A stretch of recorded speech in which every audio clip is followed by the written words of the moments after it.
Bonjour à tous, je suis contente de vous retrouver aujourd'hui pour une nouvelle vidéo autour de l'écologie et cette fois-ci autour de l'écologie et de la transe. Oui, vous avez bien entendu, écologie et transe. Alors ce sujet peut peut-être surprendre de prime abord, mais il y a un lien et je vais vous montrer ce lien avec des références d'études scientifiques récentes. Vous voulez être un écologiste pleinement accompli, impliqué, et bien expérimenter la transe peut être une expérience intéressante. Et avant peut-être d'expérimenter, au moins d'en entendre parler, d'où le sujet de cette vidéo. Je m'intéresse depuis plusieurs années au rôle de la conscience comme interface en fait entre nous humains et notre environnement, et donc forcément pour moi la conscience a un rôle important et déterminant dans notre façon d'interagir avec ce qui nous entoure. Et récemment, j'ai visionné une vidéo qui m'a vraiment passionnée, et là je vais vous en relater les points essentiels relatifs justement à l'écologie. Cette vidéo, c'est une interview de Corinne Samprin, que vous connaissez peut-être. Elle vient de sortir un livre qui s'intitule « La diagonale de la joie, voyage au cœur de la transe ». Donc cette année 2021, aux éditions Albin Michel. Alors qui est Corinne Samprin? En quelques mots, Corinne Samprin est une journaliste qui, au début des années 2000, a fait un reportage en Mongolie sur le chamanisme. Et à cette occasion, elle a assisté à des rituels chamaniques. Et au cours d'un de ces rituels, elle a vécu quelque chose d'extraordinaire pour elle, qui a modifié en fait quelque part le cours de son existence et la vision qu'elle peut avoir peut-être de l'humain et de la nature. Au cours d'un de ces rituels chamaniques, elle est rentrée dans un état dit de transe, où elle a connu, où elle a vécu une expérience qui a un peu bouleversé ses croyances et sa façon de penser occidentale, on peut dire. Suite à cet état de transe qu'elle a vécu, cette expérience, elle a eu envie de comprendre, d'avoir des réponses à ses questionnements sur cet état qu'elle n'avait jamais connu et dont on ne lui avait jamais parlé. Au retour en France, elle a cherché à interagir avec des scientifiques pour expliquer ce qu'elle a vécu et essayer de voir s'il y avait des réponses scientifiques ou éventuellement de lancer des expérimentations pour comprendre ce qui se passait lors de cet état-là. Donc elle a fini par trouver un scientifique, puis plusieurs scientifiques qui ont bien voulu l'écouter et commencer à mener des expérimentations, ce qui a nécessité qu'elle puisse, elle, entrer en transe en laboratoire, pour par exemple qu'on lui mette des électrodes sur la tête pour suivre l'électroencéphalogramme. Juste pour la petite histoire entre guillemets, lorsque elle a connu cet état de transe, en fait, elle s'est sentie devenir loup. Elle avait la sensation que son corps se transformait en loup. Elle avait des gestes qu'elle ne contrôlait pas, qu'elle ne voulait pas, et elle pouvait hurler tel un loup. Donc je peux comprendre effectivement sa surprise lors de cette expérience, en fait. Donc depuis 20 ans, elle collabore avec des neuroscientifiques, et toute cette recherche menée a abouti à des résultats vraiment intéressants. Cette transe chamanique, appelée chamanique puisqu'elle a été vécue au cours d'un rituel chamanique, maintenant avec les scientifiques, le nom donné est transe cognitive auto-induite.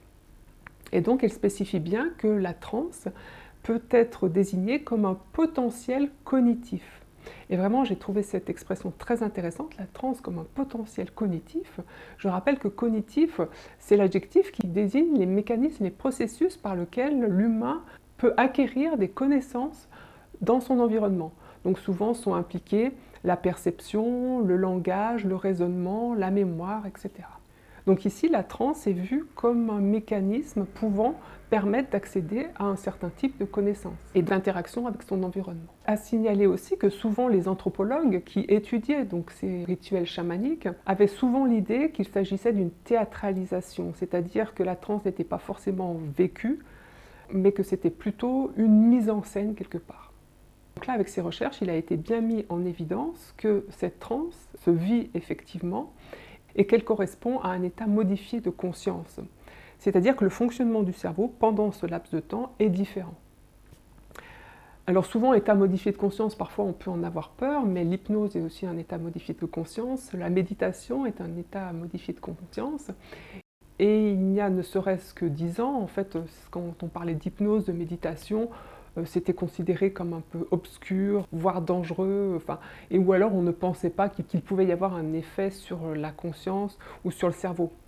Et maintenant, les études sur ce sujet-là, les approches neuroscientifiques également sur ce sujet-là, sont acceptées et la méditation, l'hypnose sont reconnues comme des états modifiés de conscience avec certaines propriétés intéressantes.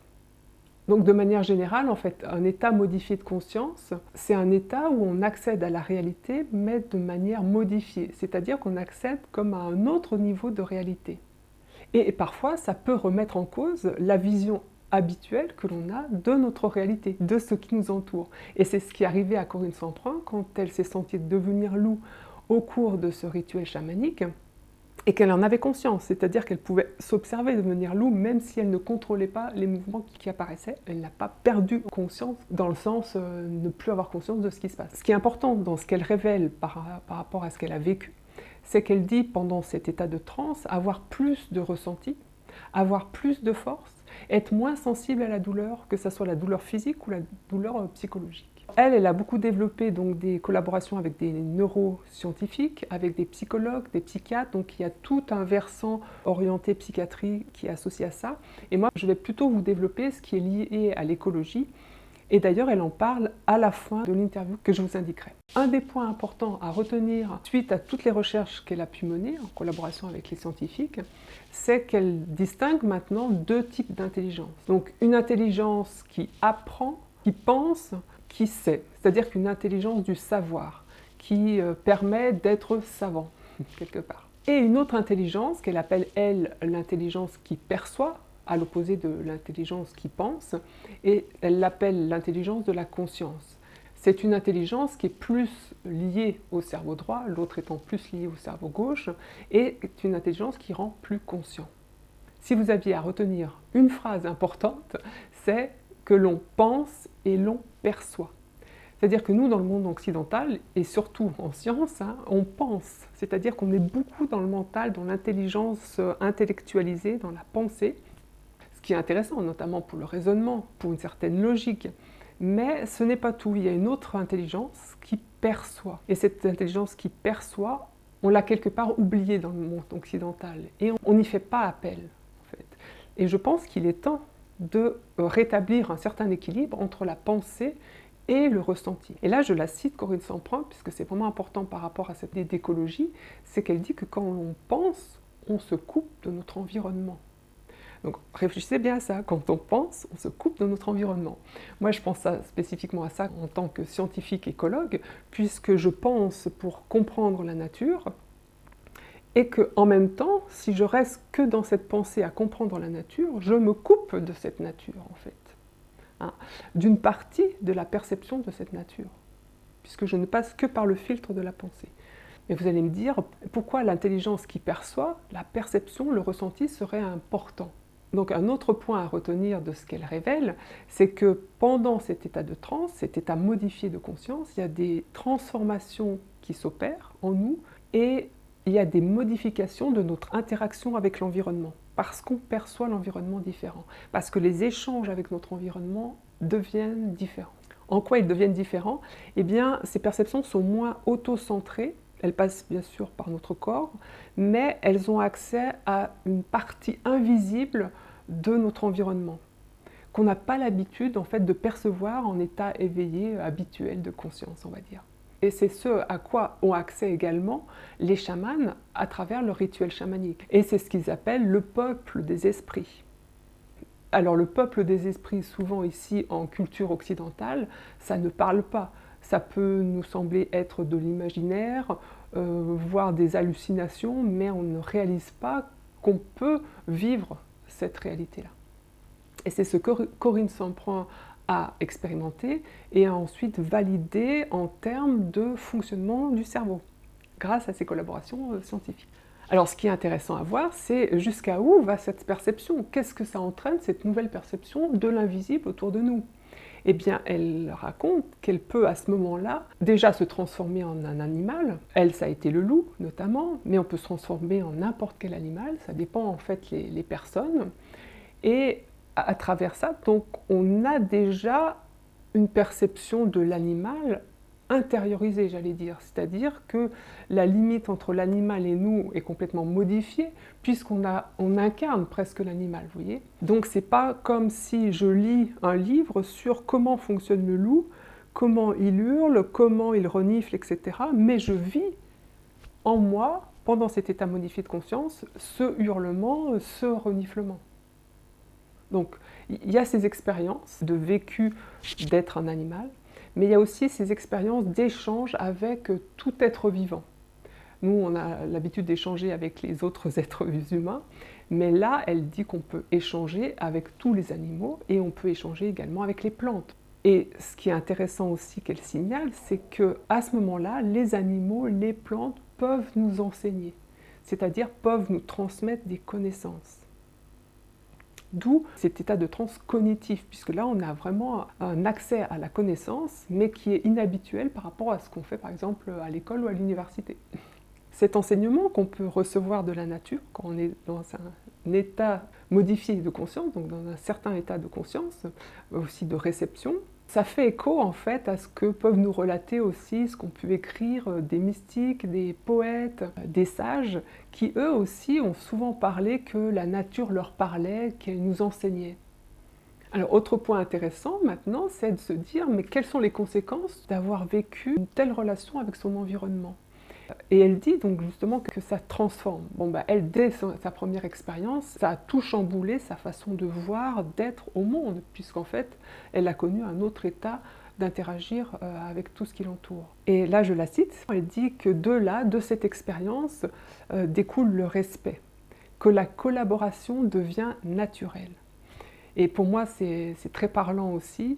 J'ai cette intuition qu'effectivement, selon comment on interagit avec notre environnement et qu'on n'est pas bloqué, enfermé dans son mental, on a une toute autre perception, bien sûr, et une toute autre relation qui s'instaure de manière spontanée.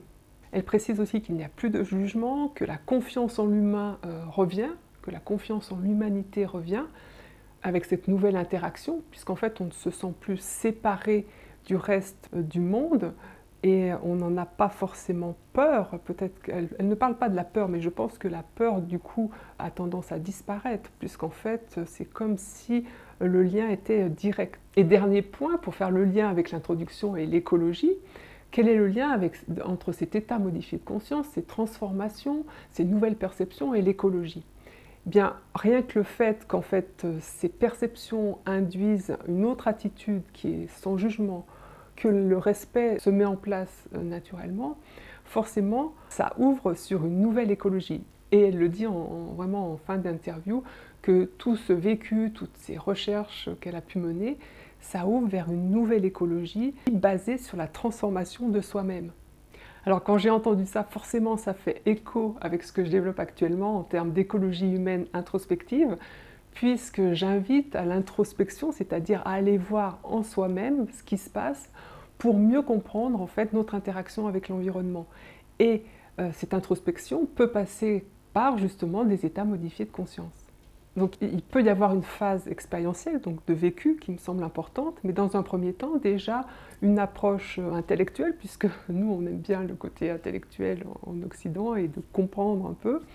Et donc rien que de savoir qu'il existe des perceptions différentes de l'environnement par notre modification d'état de conscience, et que c'est prouvé scientifiquement, et qu'il n'y a pas de danger, c'est vraiment intéressant, puisque ça ouvre de nouvelles portes, et ça ouvre justement aussi un lien, une réconciliation entre le monde des peuples indigènes, avec souvent ce chamanisme qui est développé de différentes sortes selon les endroits dans le monde, et puis aussi cette approche très occidentale, scientifique, rigoureuse, avec des expérimentations, de la technologie pour étudier la physiologie humaine par exemple. Et de relier ces deux approches-là est une étape essentielle actuellement, et c'est pour ça que j'admire en fait ce qu'a pu réaliser Corinne Samprin, à la fois à travers son vécu et à la fois à travers sa démarche rationnelle avec les scientifiques pour aller à la racine de ce qui se passe en nous dans certains vécus. Et dans certains vécus qui sont déterminants pour comment on se comporte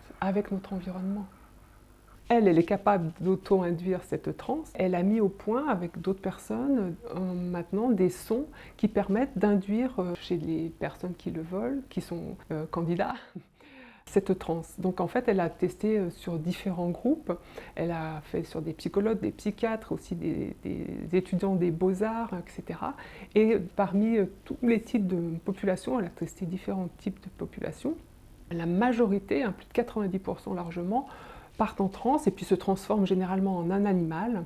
Et ce qui est intéressant, là plus du côté psychologique, psychiatrique, on va dire, c'est qu'elle dit que c'est pas par hasard si on va aller se transformer en tel ou tel animal, rencontrer tel ou tel animal, c'est parce que la personne a besoin de ça à ce moment-là pour telle transformation ou pour telle guérison. Elle parle beaucoup, j'en parle pas ici, c'est pas trop le sujet, mais quand même c'est intéressant, de l'utilisation de ces trans comme moyen d'auto-guérison. Et d'ailleurs, les psychiatres qui travaillent avec elle et qui ont pu expérimenter aussi la transe ont maintenant une autre vision de ce que sont les symptômes de transe, où ils voient que ça peut être aussi un système de survie, un système aussi de réparation, d'auto-guérison. Donc chez les patients qu'ils peuvent avoir, avant c'était plutôt considéré comme des symptômes négatifs qu'il fallait enlever ou abaisser.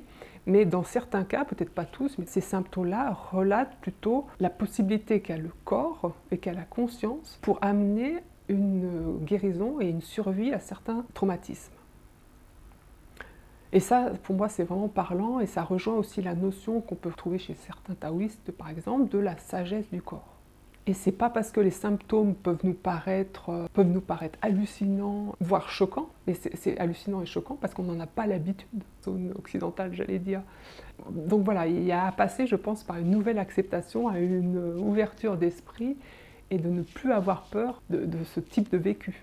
Alors d'un point de vue formation, elle a monté avec des scientifiques, donc 2 DU, 2 diplômes universitaires à Paris 8, sur la transe, un qui est plus théorique et l'un qui est plus appliqué. Elle poursuit les recherches avec des scientifiques sur la transe et les conséquences qu'a cette transe, notamment sur le côté psychologique et psychiatrique, en testant aussi par exemple si ça peut avoir des effets sur les douleurs chroniques, sur certains types de guérison de certaines maladies.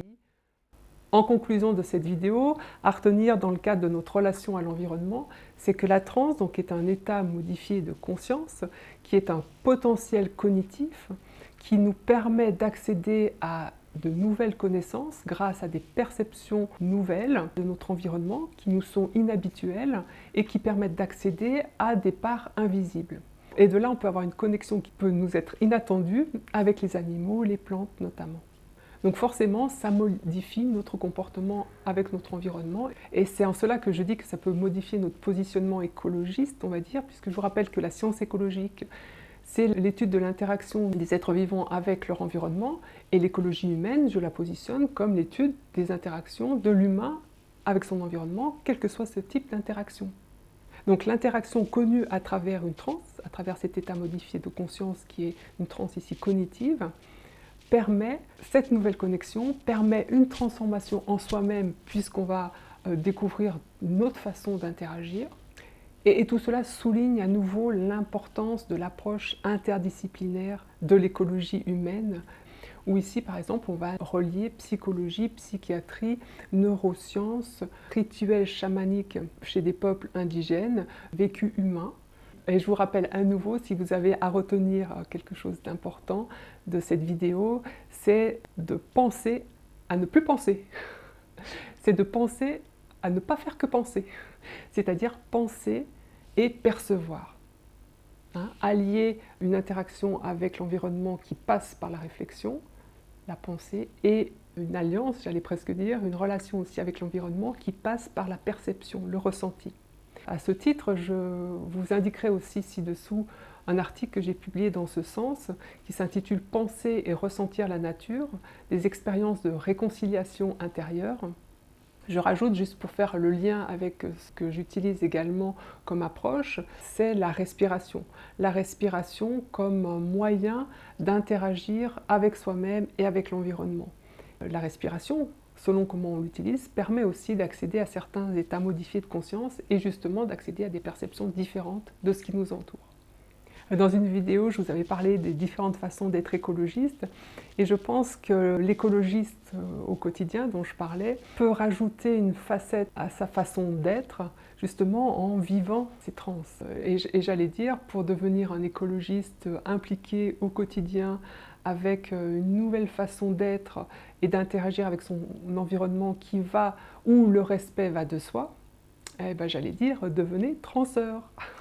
Pour finir, donc je dirais que de devenir transeur est un moyen de se transformer et ça résonne avec une phrase de Rumi qui est un des supports de mon enseignement qui dit Hier, j'étais intelligent et je voulais changer le monde. Aujourd'hui, je suis devenu sage et j'essaie de me transformer moi-même, de me changer moi-même. Et la transe cognitive, est un moyen de se transformer, notamment en relation avec tous les êtres vivants qui nous entourent. J'espère que ce sujet vous aura plu et puis à bientôt pour d'autres découvertes. Ciao!